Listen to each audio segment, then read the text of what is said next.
வர வேண்டும் சொல்றது பிரதமருக்கு பொருந்துமா? அவரும் ஒரு மூத்த தலைவராக தான் இந்தியாவில் 15 ஆண்டுகளாக மூன்றாவது முறையா. அண்ணா, பிரதமருடைய விருப்பமே இளைஞர்கள் எல்லா இடத்துக்கும் வரணும். இப்பதான் வர்றாங்க. இத்தனை காலமா இருந்தவர்கள் 53 வயசு ராகுல் காந்தி இளைஞர்னு சொல்ற அளவுக்கு மோசமா போயிடுச்சு. ஸ்டாலின் ஐயா இளைஞரணி தலைவர் எத்தனை வருஷம் வரைக்கும்? உதயநிதி ஸ்டாலின் அண்ணா வயசு 50 இளைஞரணி தலைவரா? எங்க கட்சியில 35 வயசுக்கு மேல ஒரு நாளா இருந்தா இளைஞரணி தலைவர் விட மாட்டேன். பிஜேபியில 35th year one day extra out, வேற பதவிக்கு போங்க. இளைஞர்களுக்கு வாய்ப்பு. அதை 3 வருடமாக கடைபிடிக்கின்றோம். அதனால இவங்க எங்களுக்கு பாடம் எடுக்க வேண்டாம். 53 வயது 54 வயது வச்சுக்கிட்டு டிஷர்ட் போட்டுட்டு இளைஞர், 50 வயசுல திமுக இளைஞரணி தலைவர், 73 வயசு இருந்தவர் 8 ஆண்டுகளுக்கு முன்பு வரை 65 வயசு இருந்தவரை இளைஞரணி தலைவர். அவங்க எங்களுக்கு சொல்ல வேண்டாம். பிரதமருக்கு தெரியும் இன்னைக்கு இளைஞர்கள் வந்தா தான் படிப்படியா பஞ்சாயத்துல எம்எல்ஏவாக எம்பிகளாக பல பொறுப்புகள் அவங்க வர முடியும். இன்னைக்கு பிரதமர் விருப்பப்படுறாங்க. இளைஞர்கள் அரசியலுக்கு வர வேண்டிய நேரம். இங்க இருக்கிறவங்க எல்லாமே அடைச்சி வச்சுட்டாங்களே, எந்த இளைஞர்களுக்கு வாய்ப்பு கொடுக்கலையே. பிரதமர் கொடுப்பதற்கு உதாரணம், நான் பிரதமர்லாம் நான் எப்படி அரசியலுக்கு வந்திருப்பேன்? எந்த கட்சி 37 வயசுல ஒருத்தனுக்கு மாநில பொறுப்பு கொடுத்திருக்கு? பிரதமர் தானே கொடுத்தாங்க.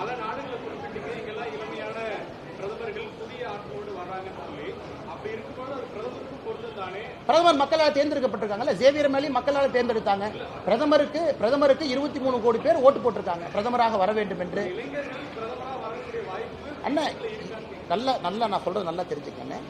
பிரதமர் அவர்கள் இளைஞர் தான் உள்ளத்தில். இவங்க சொல்ற அதே லாஜிக் எனக்கு. ஏன்னா 50 வயசுல இளைஞரணி தலைவர்னு சொல்றாங்க. எங்க பிரதமர் பிஜேபியோட இளைஞரணி தலைவர்லாம் கிடையாது. அவர் பிரதமர் இளைஞரணி தலைவர் தேஜஸ்வி சூர்யா தம்பி இருக்காரு. அதனால இன்னைக்கு பிரதமருடைய செயல்பாடுகளை நீங்க விமர்சனம் பண்ணுங்க. கை நடுங்குதா, கால் நடுங்குதா, விமானத்தில் ஏறும்போது தப்பி ஏறாரா, புட்டின கண்ணை பார்த்து பேசுறாரா, காலை பார்த்து பேசுறாரா? உக்ரைன் பிரதமருக்கு கை கொடுக்கும் போது ஷேக் எப்படி இருக்கு? பிரதமருடைய பார்வை சிங்க பார்வை. நான் சொல்றதுன்னா இதுல பேசுவோம். நான் சொல்றது பிரதமர் இன்னைக்கு வாங்கினா அண்ணாமலையை போன்ற இளைஞனை கொண்டு வந்திருக்காங்க. இங்க இருக்கக்கூடிய இளைஞர்களை கொண்டு வந்திருக்கிறாங்க. எம்பிக்கள் இன்னைக்கு யங்கஸ்ட் பொலிட்டிக்கல் பார்ட்டி பிஜேபி என ஏகப்பட்ட எம்பி இருக்காங்க. ஒரே நேரத்தில் இந்த கட்சி அவ்வளவு இளைஞர்களை திணிக்குது. கீழிருந்து மேல வரணும். இந்த டெமோக்ரஸியில் எப்ப வருவீங்க சொல்லுங்க. சாரி அண்ணா, அவர்கிட்ட போயிட்டு வந்தாங்க. அப்புறம் 2019 போலீஸ்காரா இருந்தது சார்.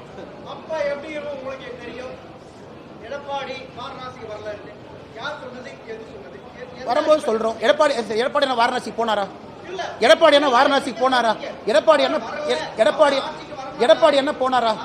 எடப்பாடி என்ன போனாரான்னு சொல்லுங்க. எடப்பாடி என்ன போனாரா? நான் கேட்டேன். அவங்க வர்றாங்க பண்றாங்க. அண்ணே, எடப்பாடி அண்ணன் வாரணாசிக்கு போகவில்லை என்கின்ற உண்மை எல்லோருக்கும் தெரியும். நான் அரசியலுக்கு வந்த பிறகு எடப்பாடி அவர்கள் ஏன் போகவில்லை என்பதும் எனக்கு தெரியும். போகவில்லை என்பதற்கான காரணம் என்ன சொன்னாங்க அப்படிங்கறது நான் சொல்லிட்டேன். இதுக்கு மேல உங்களுக்கு என்ன கிளாரிஃபை பண்ண? அண்ணாமலை ஒரே நிமிஷம் போய் சத்தமா சொல்லுங்க.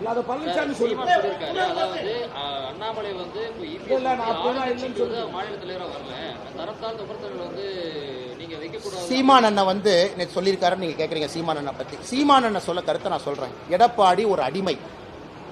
ஏன்பா எடப்பாடிக்கு எல்லாமா பயப்படுவீங்க? அவர் பதவி விட்டு இறங்கினா பக்கத்து வீட்டுக்காரனை எடப்பாடியை மதிக்க மாட்டான். சீமான் என்ன சொன்னாரா இல்லையா? அந்த வீடியோ நான் விட்டுமானே. அதனால இதெல்லாம் நம்மகிட்ட பேசக்கூடாது.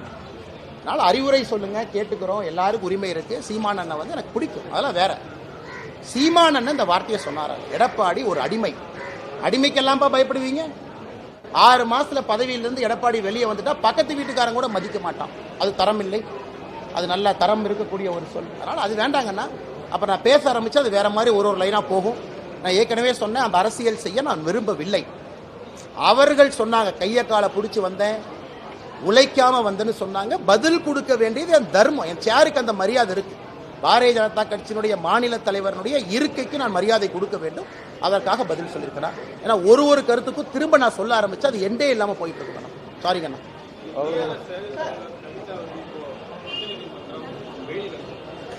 இன்னைக்கு உங்களுக்கு தெரியுங்கன்னா உச்சநீதிமன்றத்தை பொறுத்தவரை இவங்க பெயில் கிடைக்கிறவங்க யாருமே இன்னசென்ட் இல்லைங்கண்ணா. ஆனா யாருமே ஒரு சிறைச்சாலையில 10 வருஷம் 15 வருஷம் இந்தியாவில் இருக்க முடியாது. இந்த புதிய சட்டங்களை பார்த்தீங்கன்னா புதுசாக வந்திருக்கக்கூடிய பிஎன்எஸ் சட்டம் என்ன சொல்லுதுன்னா, ஒரு குற்றவாளி அண்டர் ட்ரையலாகவே அந்த குற்ற தண்டனையில் 1/3 இருந்துட்டாவே பெயில் கிடைக்கணும். அந்த அளவுக்கு ரிலாக்ஸ் பண்றாங்க. அதனால் இவர்கள் யாரும் நிரபராதிகளாக வரல. ப்ராசஸ் 1 வருஷம் 8 மாசம் ட்ரையல் ஆரம்பிச்சிருச்சு, டெய்லி ட்ரையல் போகுது. இதுக்கு மேல சாட்சியை கலைக்க மாட்டாங்க. அப்படித்தான் எல்லாம் வந்துட்டாங்க. ஐயா ஃபார்முலா 4 ஐயா, நான் ஏற்கனவே சொன்னேன், நான் உதயநிதி ஸ்டாலின் அவர்களும் மாநில அரசும் இந்த ஃபார்முலா 4 ரேஸ் நடத்துவதற்கு நாங்க யாருகிட்டையுமே பணம் வாங்கல. பொல்யூஷன் கண்ட்ரோல் போர்டை வச்சு, ஏன்னா என் மேல சும்மா கேஸ் போடுவாங்க. இதுவரை 5 எஃப்ஐஆர் தமிழ்நாடு அரசு எதுக்கு போட்டாங்கன்னு நான் பேசினதுக்காக. வட இந்திய தொழிலாளர்கள் பண்றீங்களாப்பா, எஃப்ஐஆர் எம் மேல. எலெக்ஷன் முடிஞ்சதுக்கு அப்புறம் அடிச்சு கொண்டிட்டீங்களேப்பா கடலூர்ல, எஃப்ஐஆர் எம் மேல. இது மேல ஏன் எஃப்ஐஆர் போடல? F4 ரேஸை நடத்த ஒரு பிரைவேட் என்டிட்டி அவங்க பேன் நம்பரை பொல்யூஷன் கண்ட்ரோல் போர்டு எல்லாத்திட்டையும் கொடுத்து லட்சக்கணக்கில் கோடிக்கணக்கில் வசூல் பண்ணி இந்த ரேஸை நடத்துறாங்க. அதுவும் இந்த நபர் யாருன்னு கொஞ்சம் பத்திரிகை நம்ம இன்வெஸ்டிகேட் பண்ணா தெரியுது. நபரோட பேக்ரவுண்டை பாருங்க. இவர் எந்த ஊரை சார்ந்தவர், எப்படிப்பட்ட மனிதர்.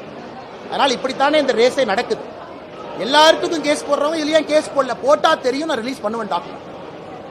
எல்லாம் ஆர்டிஜிஎஸ் பண்ணவங்க 10 பேர் 25 லட்சம் கொடுத்தவங்க, 50 லட்சம் கொடுத்தவங்க இன்னைக்கு பணத்தை திருப்பி கொடுத்துட்டு இருக்காங்க. பொல்யூஷன் கண்ட்ரோல் போர்டு இல்லைன்னு சொல்லுங்க, அந்த பேன் நம்பர் இருக்கு. இன்கம் டாக்ஸ் அதிகாரிகள்ட்ட நீங்க கேளுங்க, ஆனா உள்ள வந்த பணத்தை திருப்பி கொடுக்குறீங்களாமா அண்ணாமலை என்ன பேசினதுக்கு பிறகு. அதுதான் இன்னைக்கு அந்த F4 ரேஸனுடைய லட்சணம் இதானுங்க. அண்ணா கொஞ்சம் சத்தமா சொல்லுங்க தலைவா.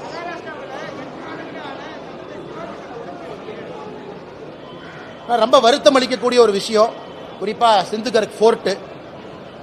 அது கடந்த ஆண்டு நம்முடைய பிரதமர் அவர்கள் துவக்கி வைத்த, பிரதமர் இருந்து நடத்தி வைத்த சிலை. அது மகாராஷ்டிராவில் சத்ரபதி வீர சிவாஜி அவர்களுக்கு இருக்கக்கூடிய மரியாதை தெரியும். அவருடைய வழித்தோன்றர்கள்லாம் இருந்தாங்க. அது நேவி, இந்தியன் நேவி இடத்துல அதை வச்சிருந்தாங்க. நேவி கௌரவப்படுத்த வேண்டும் என்பதற்காக சிவாஜி சிலை வச்சிருந்தாங்க. அது துரதிருஷ்டவசமாக உடைஞ்சிருச்சு. மகாராஷ்டிராவுடைய முதலமைச்சர் சொன்னாங்க, 45 கிலோமீட்டருக்கு மேல காத்து ரொம்ப பலமா அடிச்சிருக்கு, அதனால சம்பந்தப்பட்டவங்க எல்லாத்தையும் மேலே நடவடிக்கை எடுக்க போறோம். ஸ்ட்ரக்சரல் ஸ்டெபிலிட்டி, அந்த நட்டு போல்ட் சரியா இருந்ததான்னு, அதனால நடவடிக்கை எடுக்கணும், எந்த மாற்று கருத்து இல்லை. ஏன்னா ஒரு சிலை வைக்கும் போது தலைமையில விழுந்து என்னென்ன இப்போதான் ஒரு போர்டெல்லாம் விழுந்துச்சு, அதை பற்றி நான் கருத்து சொல்லிங்கன்னா முதலமைச்சர் விளக்கம் கொடுத்துருக்காங்க. இது துரதிருஷ்டவசமான ஒரு நிகழ்வு. மறுபடியும் அங்க இருக்கக்கூடிய அரசு இன்னும் பிரம்மாண்டமாக வீர சிவாஜி அவர்களுக்கு மரியாதை செய்வார்கள் என்ற நம்பிக்கை எனக்கு.